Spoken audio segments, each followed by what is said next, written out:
대나무 숲 아래 한 마리 개가 무덤을 지키고 서 있었습니다. 숨소리조차 들리지 않는 산속, 어딘지 모르게 서늘한 기운이 감돌던 그날. 그는 단순히 제사를 지내러 간 것이 아니었습니다. 눈빛이 말을 걸어오고 무덤 곁에 풀 한 포기마저 이상하리만치 죽어있는 그곳에서 무심코 파낸 땅속에선 결코 나와선 안 될 무언가가 모습을 드러냈죠. 그리고 그때부터 그는 믿고 싶지 않았던 과거의 문을 다시 열게 됩니다. 무엇이 그로 하여금 모든 걸 뒤바꾸게 만든 걸까요? 전라남도 순천 외곽 한참을 굽이굽이 올라가야 닿을 수 있는 선산이 있다. 최만복은 올해도 어김없이 그 산길을 오르고 있었다. 그의 나이 67, 한때는 초등학교 교장이었지만 지금은 조용한 시골 마을에서 은퇴 후의 삶을 보내고 있었다.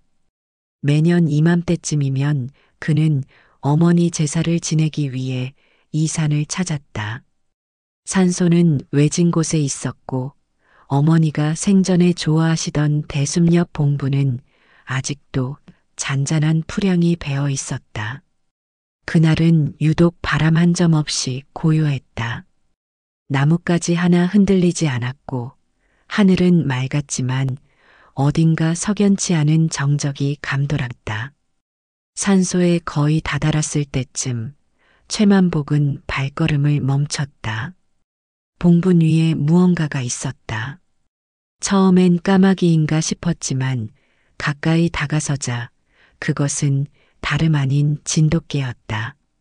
웬 개람 여기가 어딘지 알고 앉아 있는 거냐. 최만복은 중얼이며 개에게 다가갔다. 개는 도망가지 않았다. 오히려 꼼짝도 하지 않은 채 가지런히 앞발을 모은 자세로 묘 위에 앉아 있었다. 낯설게도 단정했다. 눈은 땅이 아닌 바로 최만복을 향하고 있었다. 그 눈빛은 이상하리만치 무거웠다. 마치 누군가를 기다리고 있던 듯 또는 오래된 이야기를 전하고 싶어하는 것처럼 깊은 슬픔이 서려 있었다. 너 혹시 복실이냐? 그가 문득 떠올린 이름이었다. 아주 오래전 어린 시절 어머니가 키우던 진돗개. 머릿속에 남은 흐릿한 이미지와 지금 눈앞의 개가 묘하게 닮아 있었다.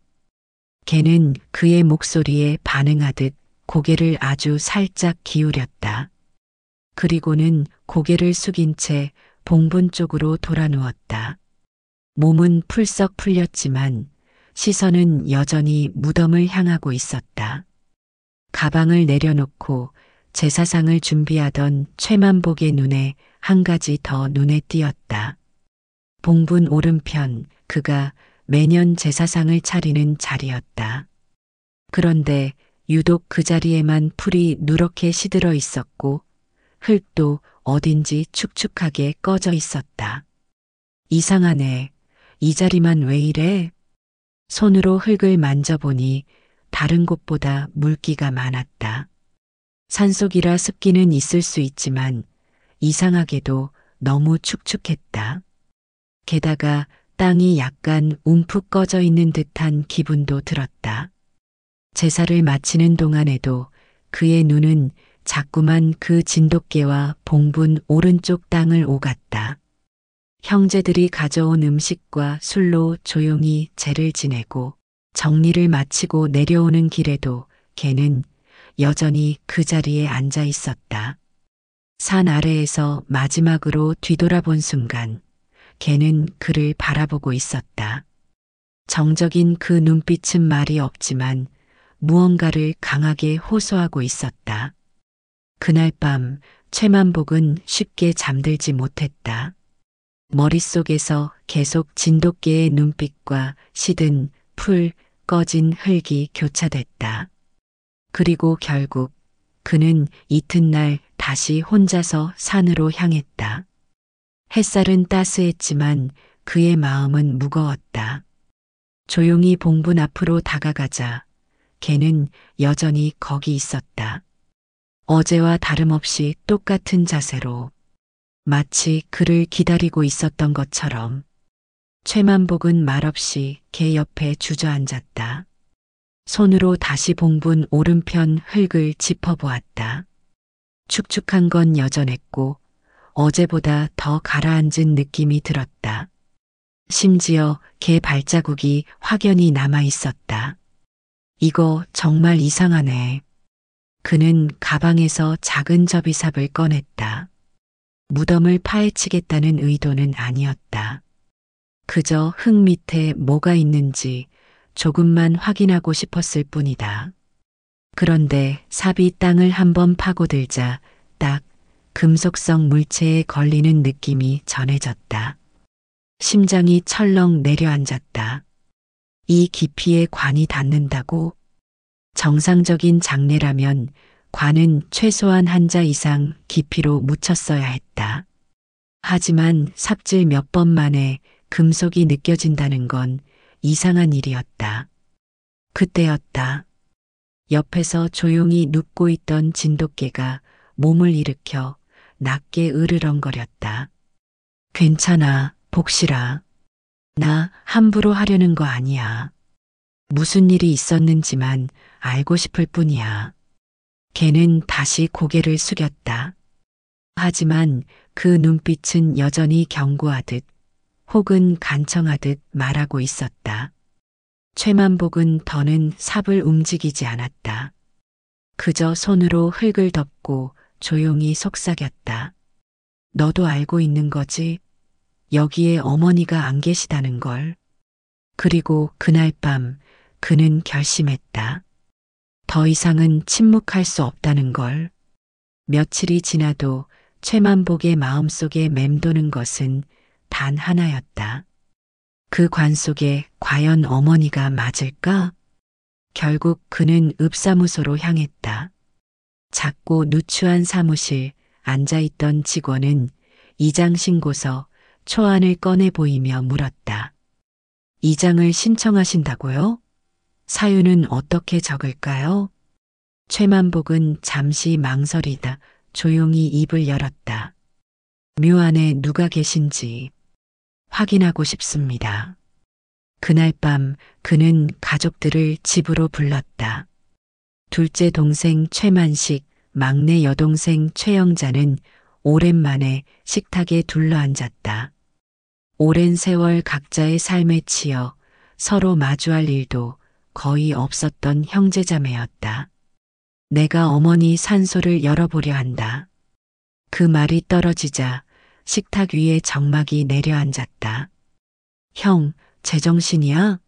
묘를 열겠다니 조상이 누우신 자리를 그냥 파보겠다고?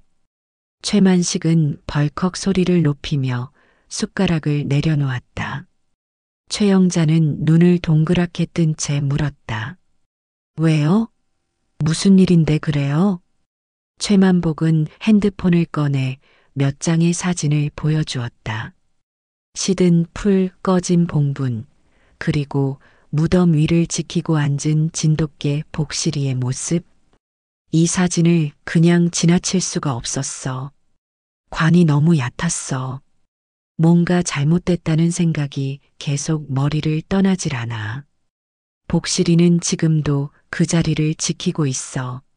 누가 묻혀 있는지도 모르는데 우린 3년 동안 아무것도 모른 채 제사를 올리고 있었어. 최만식은 깊은 숨을 내쉬며 말했다. 형, 산소는 건드리는 거 아니야. 괜히 건드렸다가 탈나면 어쩔 건데. 최영자는 조심스레 고개를 끄덕이며 속삭였다. 그래도 오빠 말이 틀린 건 아닌 것 같아. 그게 정말 이상했어. 세월이 흘러도 어머니 곁을 떠나지 않던 눈빛이 잊히질 않아. 최만복은 식탁 옆 서랍에서 조심스럽게 한 장의 서류를 꺼냈다. 여기 이장 신청서 초안이야. 그냥 생각만 한 게 아니라 정말 준비하고 있었어. 두 동생은 서로를 바라보다가 마침내 말없이 고개를 끄덕였다.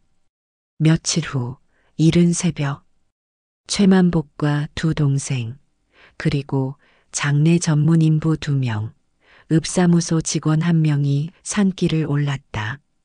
날씨는 흐렸고 산속은 안개가 자욱했다.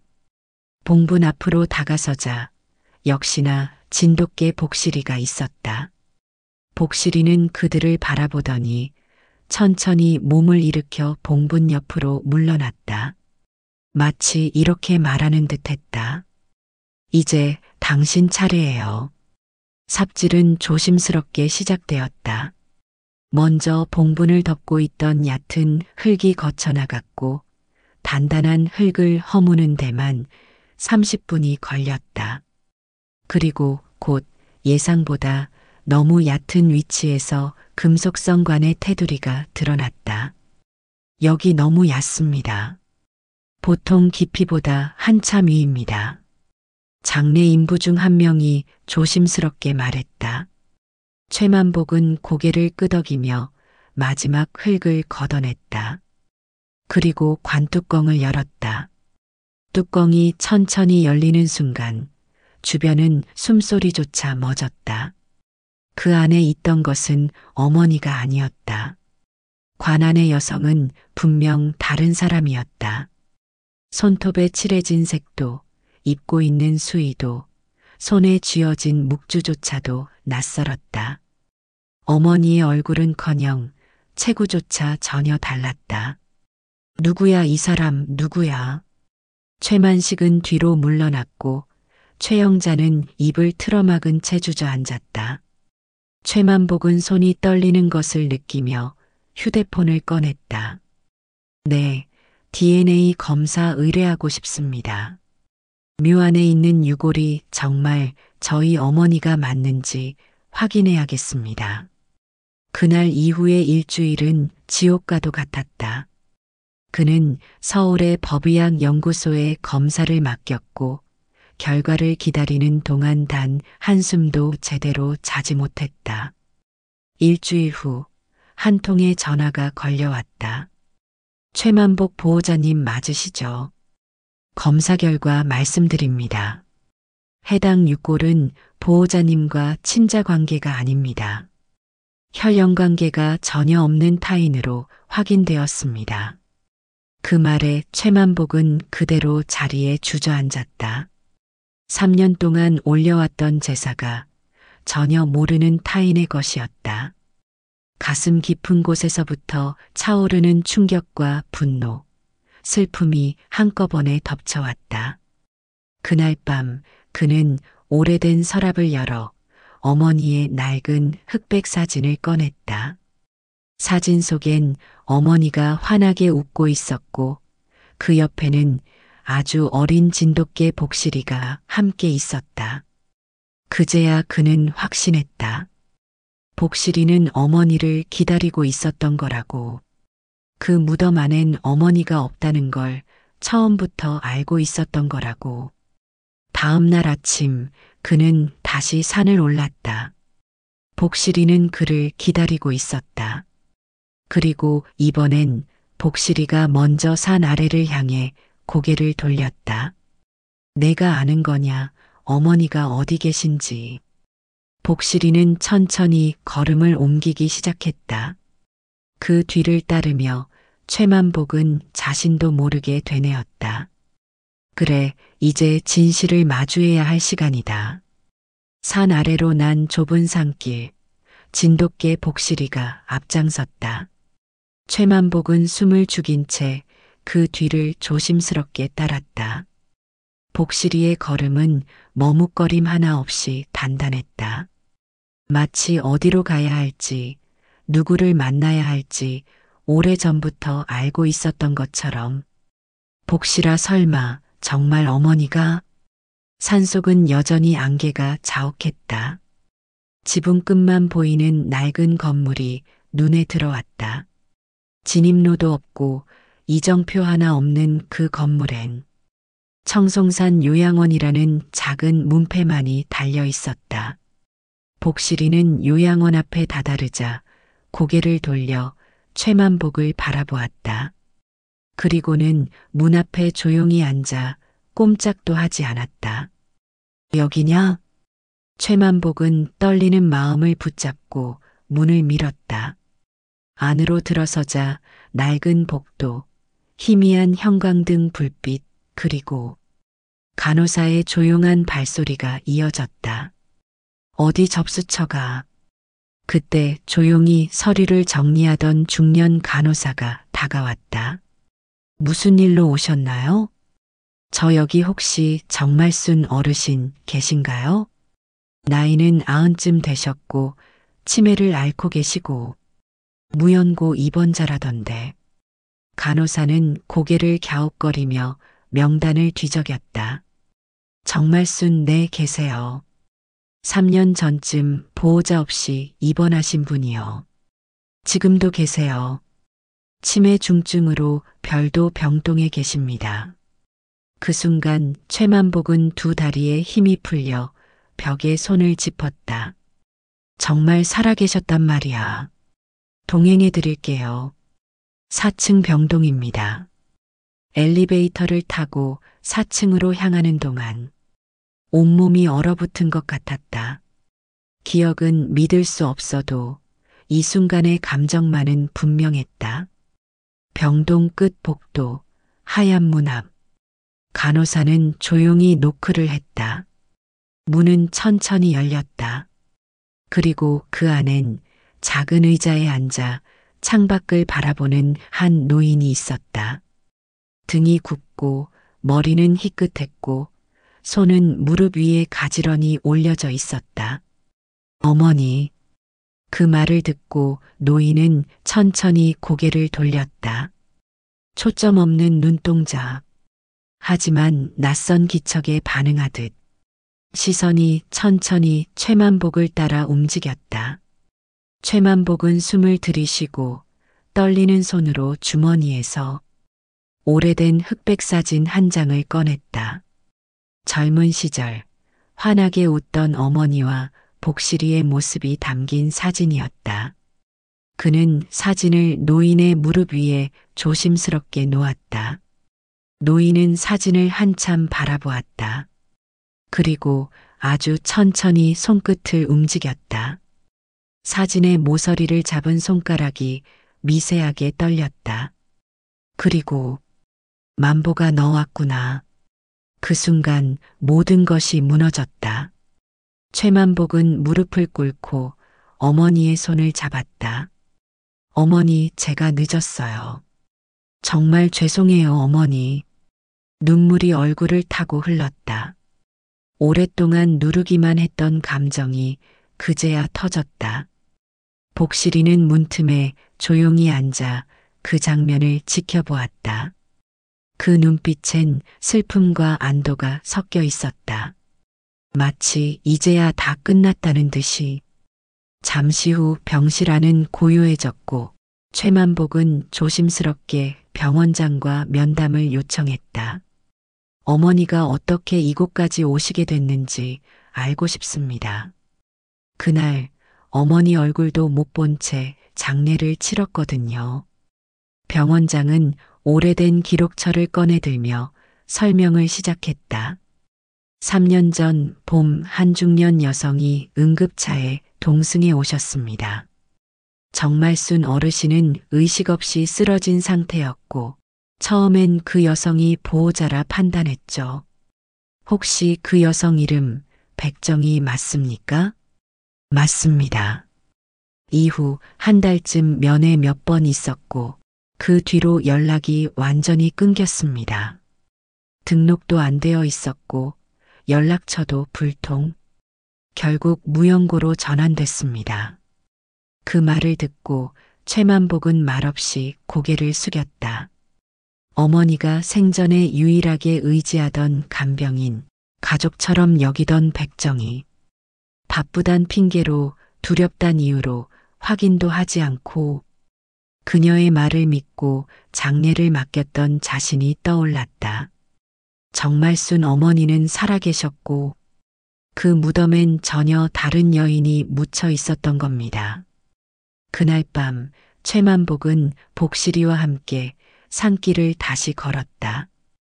어머니가 다시 돌아올 수 있도록, 그 이름과 삶을 되찾을 수 있도록. 박미정?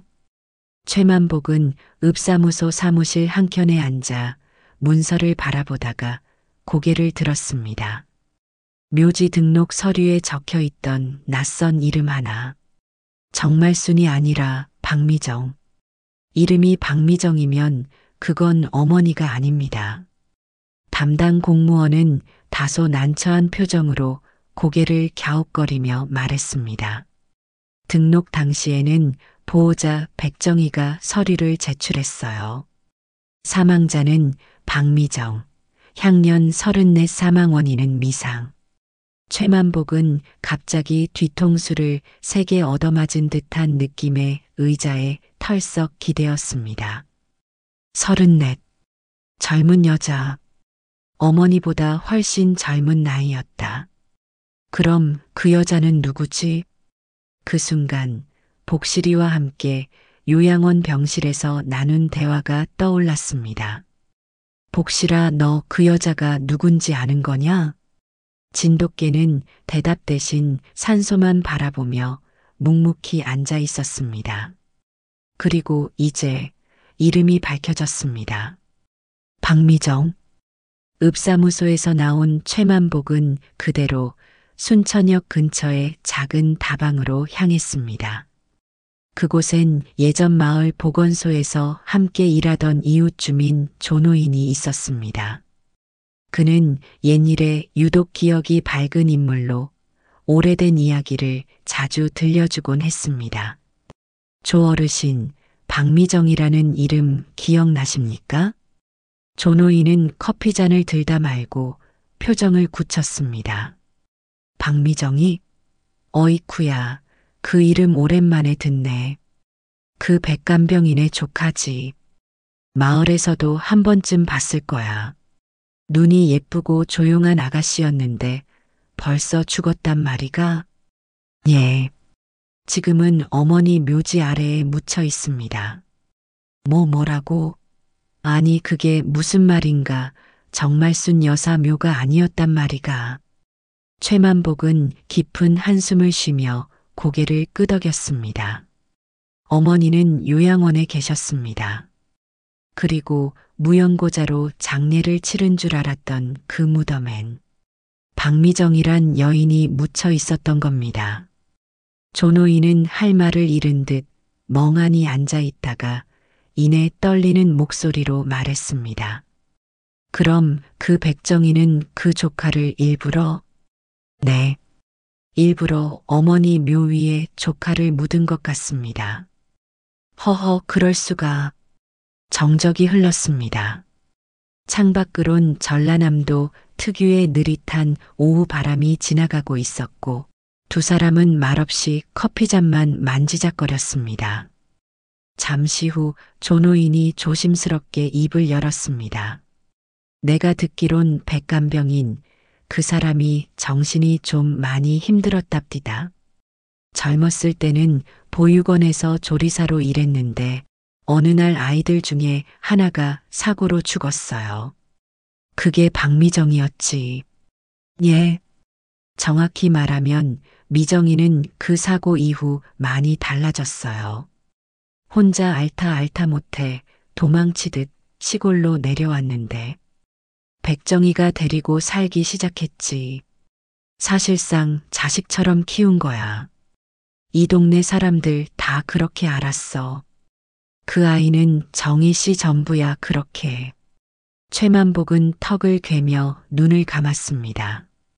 그리고 그간 복실이가 보여줬던 기묘한 행동들, 묘지 근처의 낯선 풀이 죽은 자리, 진흙 속 발자국, 파묻힌 금속, 그 모든 단서들이 하나의 이야기로 이어지고 있었습니다.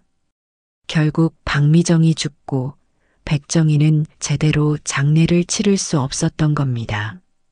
그리고 그 무덤에 어머니를 묻은 자리라면 조작도 쉬웠을 겁니다. 그 사람도 버려졌던 사람이니까요. 조노인이 마지막으로 중얼거린 말은 정말 아이러니하게도 백정희를 이해하게 만드는 순간이었습니다. 그날 밤 최만복은 복실이를 데리고 다시 산소를 찾았습니다. 묘비 앞에 엎드린 복실이는 오래도록 몸을 움직이지 않았고 그 옆에 무릎을 꿇은 최만복은 흙을 조심스럽게 손으로 만졌습니다. 그리고 봉분 뒤 작은 돌무더리 아래 비닐에 감싼 쪽지 한 장이 손끝에 걸렸습니다. 종이는 이미 바랬고 글씨는 삐뚤빼뚤했지만 분명했습니다. 그 아이는 내 전부였습니다. 잘못된 방식이었지만 따뜻한 땅을 주고 싶었어요. 정말 미안합니다. 미안합니다. 이름도 없이 쓰인 그 쪽지를 손에 쥐고 최만복은 한참 동안 자리를 뜨지 못했습니다. 분노보다 앞선 감정은 안타까움과 죄의식이었습니다. 죽은 이를 위해 산자를 속였다는 죄. 하지만 동시에 남겨진 사람이 자신보다 먼저 떠난 사람에게 남길 수 있는 마지막 방식이었다는 이해. 최만복은 묘비를 바라보며 복실이에게 말했습니다. 복실아, 내가 아니었다면 이 진실은 아무도 몰랐을 거다. 복실이는 조용히 눈을 감은 채 묘비에 바짝 몸을 붙였습니다. 그 모습은 마치 마지막까지 그 자리를 지키겠다는 듯 단단했습니다. 며칠 뒤 최만복은 산소에서 가져온 그 쪽지와 함께 읍사무소를 다시 찾았습니다.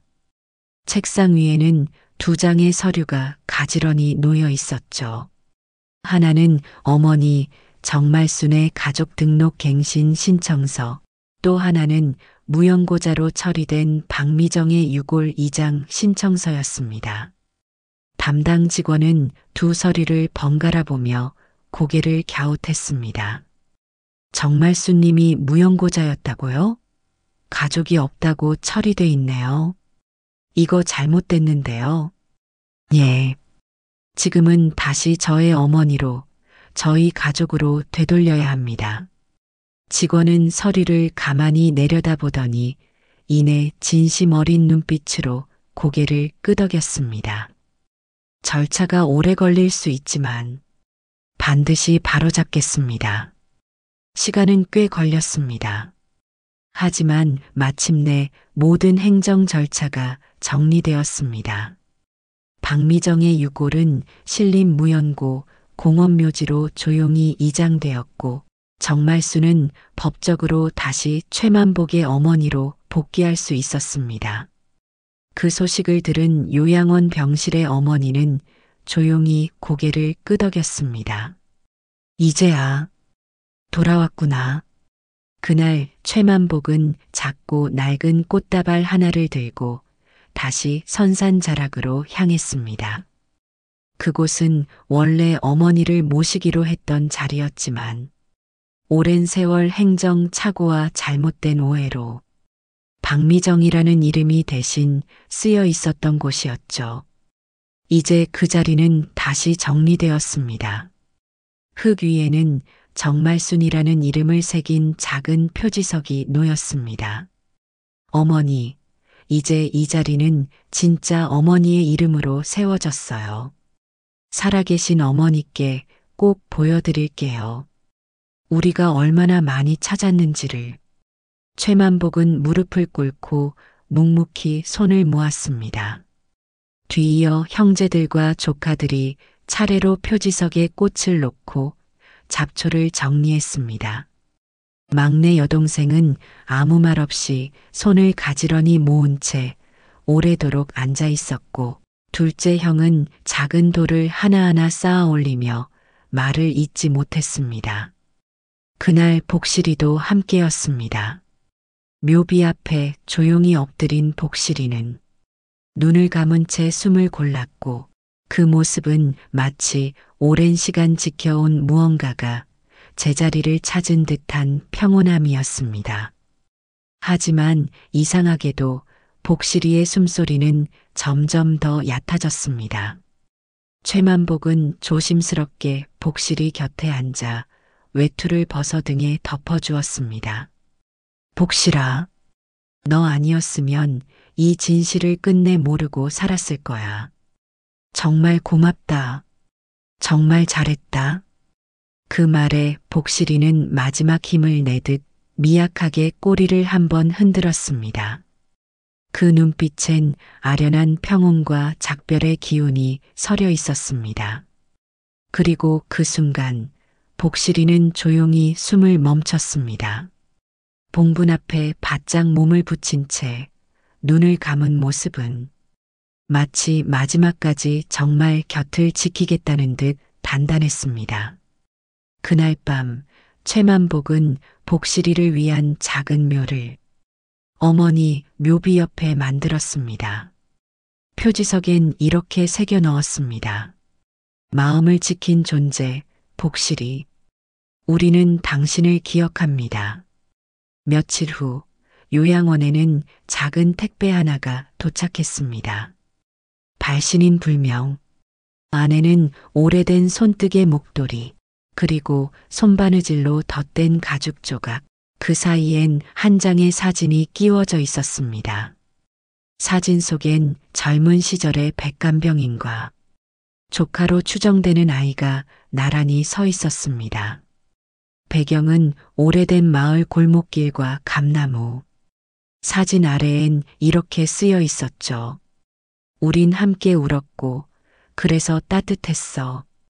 그 사진을 본 요양원 간호사들은 말없이 숙연해졌습니다. 그리고 다음 날 아침부터 정말순 어머니의 병실엔 매주 누군가 꽃을 두고 가기 시작했습니다. 발신이는 없었지만 모두가 알고 있었습니다. 이건 잊힌 이들을 위한 조용한 사과이자 아직 끝나지 않은 마음의 이야기라는 걸. 최만복은 병원장과 협의해 어머니 병실 벽 한편에 작은 액자를 걸었습니다. 그 안엔 복실이의 사진, 백간병인의 편지, 그리고 어머니가 웃고 있던 흑백 사진이 함께 담겨 있었습니다. 어느 날 복도에서 우연히 들린 간호사들의 대화는 최만복의 마음을 멈추게 했습니다. 정말순 어르신 병실에 매일 꽃 놓고 가는 분 있잖아요. 이름은 밝히지 않고 새벽마다 와서 놓고 가신다던데요. CCTV를 확인한 요양원 측은 그 인물이 바로 백간병인 백정이라는 사실을 알려왔습니다. 그리고 그날 이후 병원은 매주 수요일 오전 7시 정말순의 병실 창가 쪽 의자에 백정이가 30분간 조용히 앉아 있을 수 있도록 허락했습니다. 그녀는 한 번도 병실 문을 열지 않았습니다. 그저 유리 너머로 어머니를 지켜볼 뿐이었습니다. 어느 날 창가에서 햇살을 받던 어머니가 유리창 너머의 여인을 물끄러미 바라봤습니다. 그리고 아주 작고 희미한 목소리로 중얼거렸습니다. 저 아이, 저 사람, 나 알고 있었어. 오래전부터. 최만복은 그 말을 듣고 조용히 눈을 감았습니다. 어머니는 기억하지 못한다고 생각했지만 사실은 모든 것을 품고 계셨던 것이었습니다. 그날 병원 정원 한켠에 복실이를 위한 조형물이 세워졌고 작은 표지판엔 이렇게 적혔습니다. 기억은 사라질 수 있어도 사랑은 잊히지 않습니다. 바람이 불었고 정원에 핀 봄꽃들이 일제히 흔들렸습니다. 최만복은 그 자리에서 오래도록 눈을 감고 있었습니다. 복실이가 남긴 사랑, 어머니가 지켜낸 기억, 그리고 백간병인의 마지막 속죄가 이제 조용히 하나의 사랑의 이야기로 남았습니다. 어느덧 시간이 흘러 요양원에서 정말순 어머니가 작은 생일을 맞이하게 되었습니다.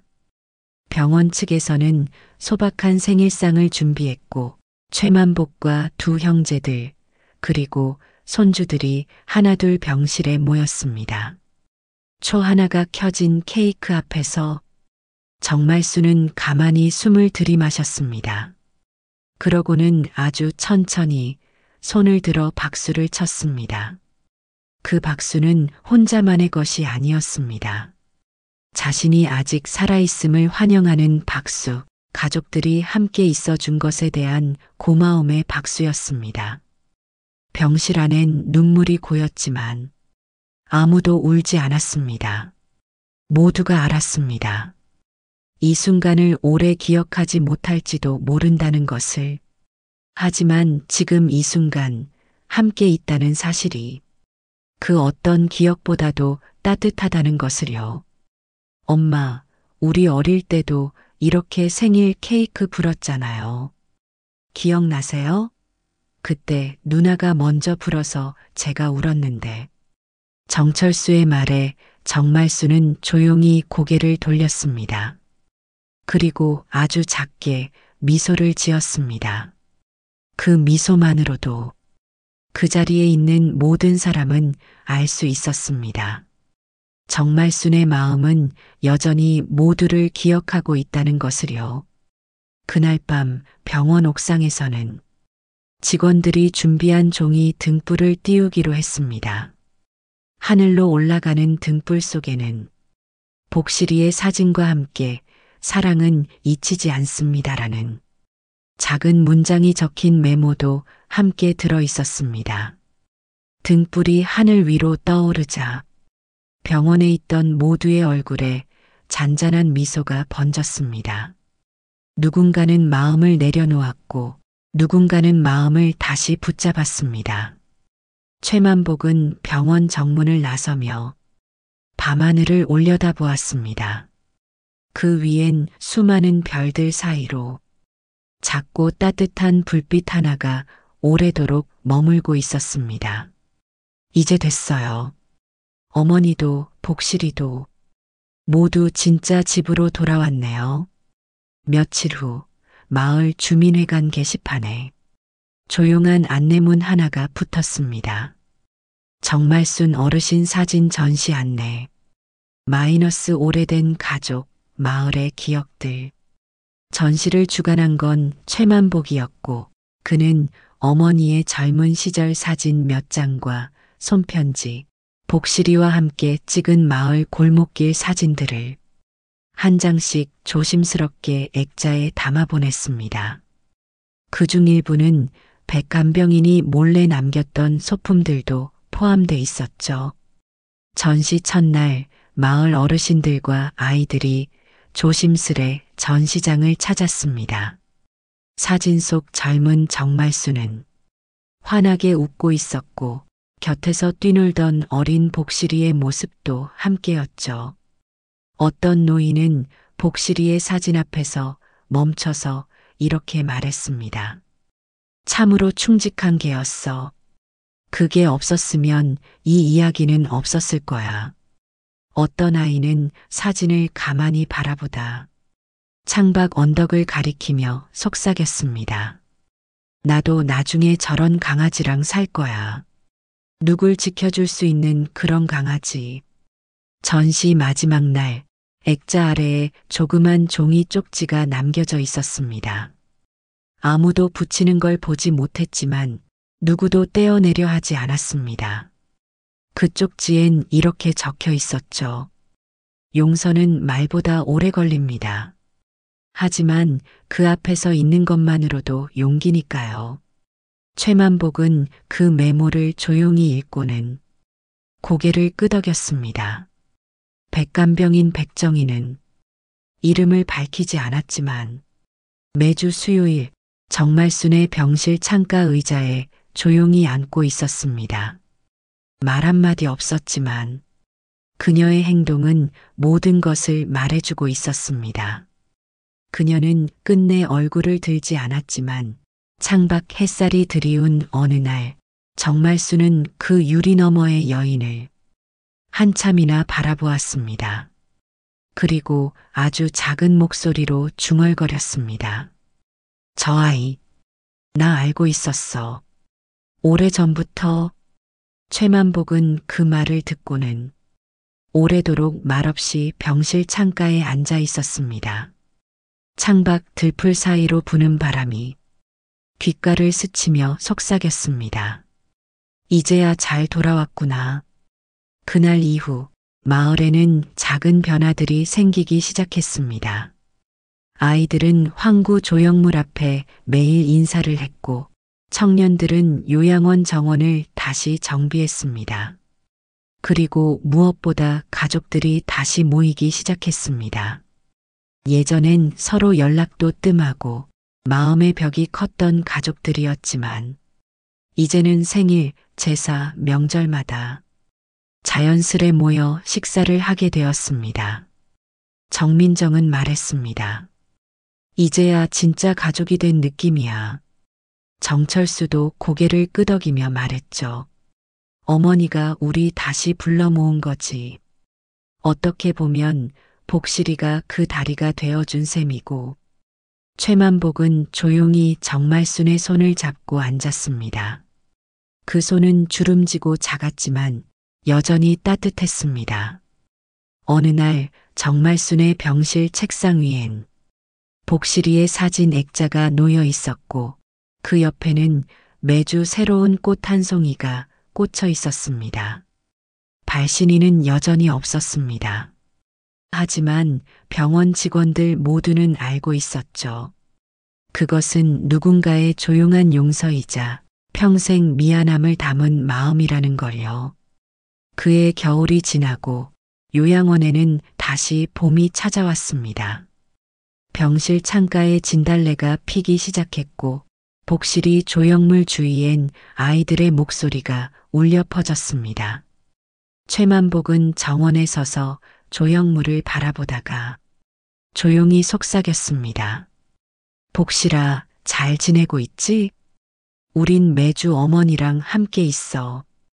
그리고 그는 하늘을 올려다보았습니다. 그곳엔 복실이가 마지막으로 떠오른 작고 따뜻한 별빛 하나가 아직도 반짝이고 있는 듯 보였습니다. 그 별빛은 사라지지 않았습니다. 그 마음 역시도요.